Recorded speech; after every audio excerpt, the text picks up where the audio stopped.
আসসালামু আলাইকুম, কেমন আছেন সবাই? আশা করছি ভালো আছেন। আমি এখন আছি আমার ঘাসের জমিতে। অনেকে মনে করতে পারেন এটা হচ্ছে ভুট্টা ক্ষেত। এটা আসলে ভুট্টা ক্ষেত না, এটা হচ্ছে আমেরিকান গুয়েতেমালা ঘাসের জমি আমার। আর পাশে আসে হচ্ছে নেপিয়ার পাকচং ঘাস। ঠিক আছে, এটা আমি রেখে দিয়েছি।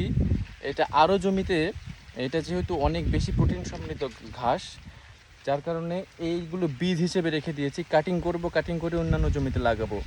আর আমার পাশে এই যে এগুলো হচ্ছে ভুট্টা। ঠিক আছে, এইটা এত মানে বড় ঘাস। আর গবাদি পশু এত পছন্দ করে, মানে গরু আর কি, বিশেষ করে এত পরিমাণ পছন্দ করে যে দেওয়ার সাথে সাথে খেয়ে ফেলে, কড়মড় করে চিবিয়ে খেয়ে ফেলে, একদম গোটা গাছ খেয়ে ফেলতে চাই। তো যাই হোক, আমি ঘাস কাটতে এসেছি। এতদিন বড় বড় দেখে শুধু নিয়ে গিয়েছিলাম, কিন্তু আজকে এক সাইড থেকে কাটা শুরু করে দেব। কাটা শুরু করে দেব এখনই। তো এটা হচ্ছে আমার আমেরিকান গুয়েতেমালা ঘাস।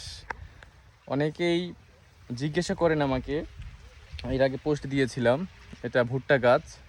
আসলে ভুট্টা গাছ না, এটা আমি বীজ অর্ডার করেছিলাম। কাটিং নেবেন না, কাটিং নিতে গেলে এটার কাটিং খুব একটা হতে চায় না। এটা বীজ থেকে হলে সবচাইতে ভালো। একবার কাটিং করলে পরবর্তীতে আবার হয় 2.5 বছর কি 3 বছর এটা ফলন পাওয়া যায়, এই আর কি। ঠিক আছে।